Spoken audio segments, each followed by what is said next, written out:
Right. Well, why don't we go ahead and take this next caller, okay? Okay, very good. Caller, you're live on the air. Please tell us your name, where you're calling from. Hi, this is Steve from Brooklyn. How you doing? Steve, what's up, brother? How are you, man? Okay, great. So here's my question.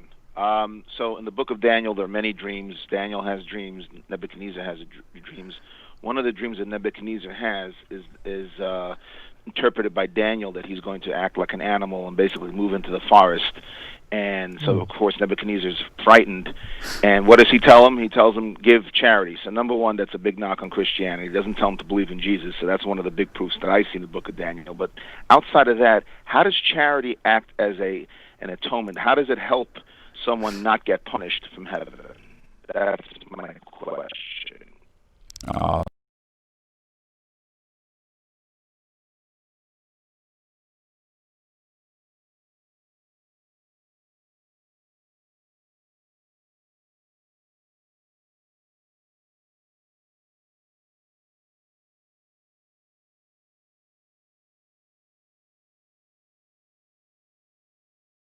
And Daniel does something amazing. He tells Nebuchadnezzar how to atone for his manifold sins.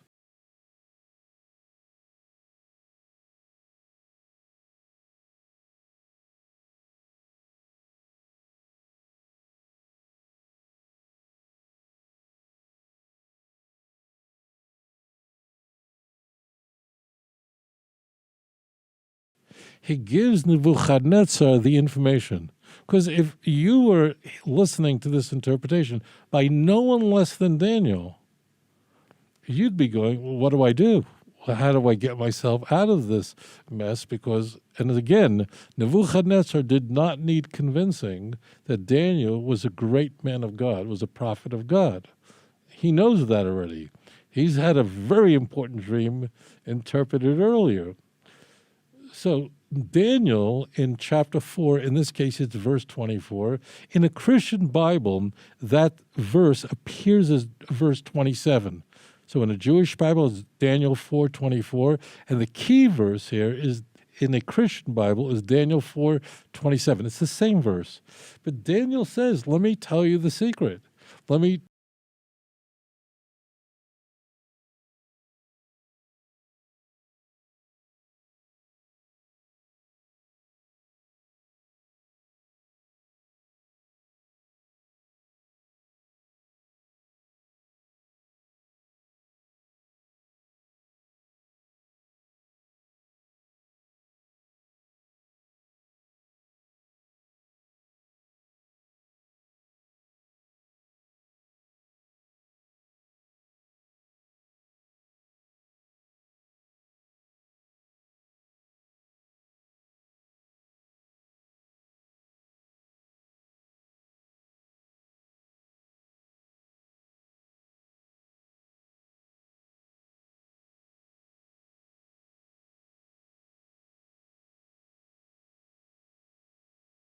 tell you how to atone for your sins.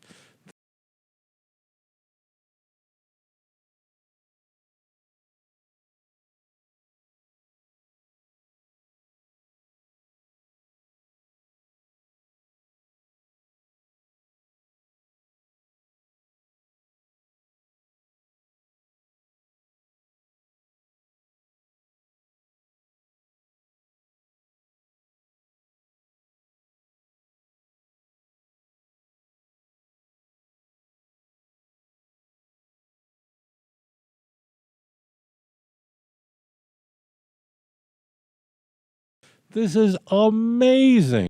Amazing. That is amazing. Amazing. Amazing. Isn't that amazing?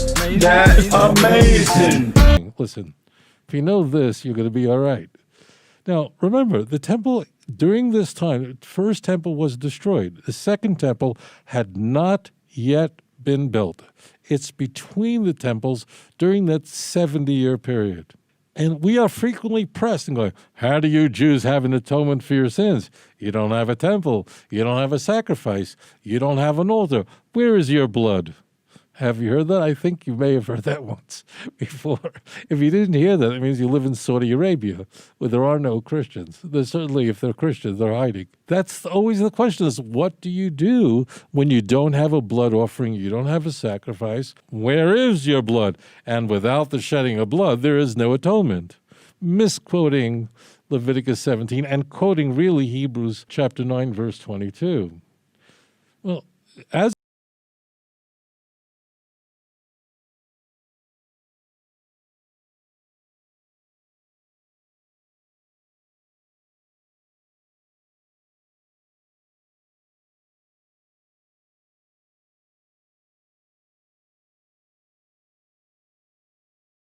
I'll answer the question.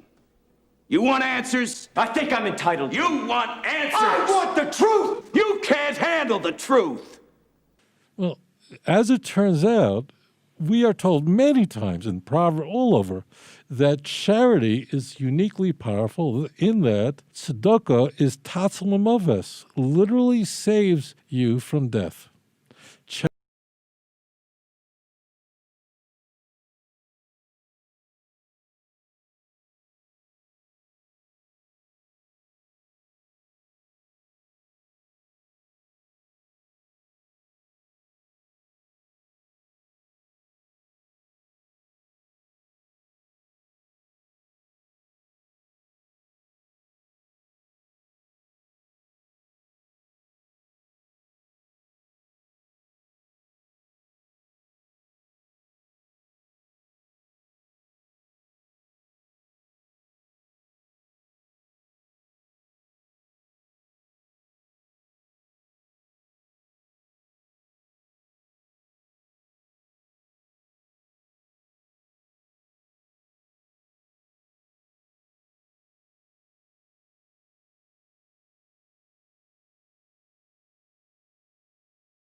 Charity is unique in that a person who feeds the hungry, who clothes the naked, who cares for the orphan and the widow, such a person, you can have all your sins forgiven.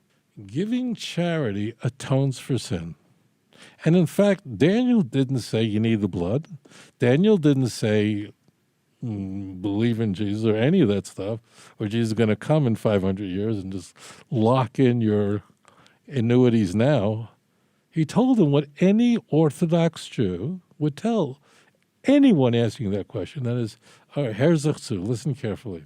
If you give charity, it means take care of the poor, the orphan, the weakest members of society, God will forgive your sin. That's ridiculous.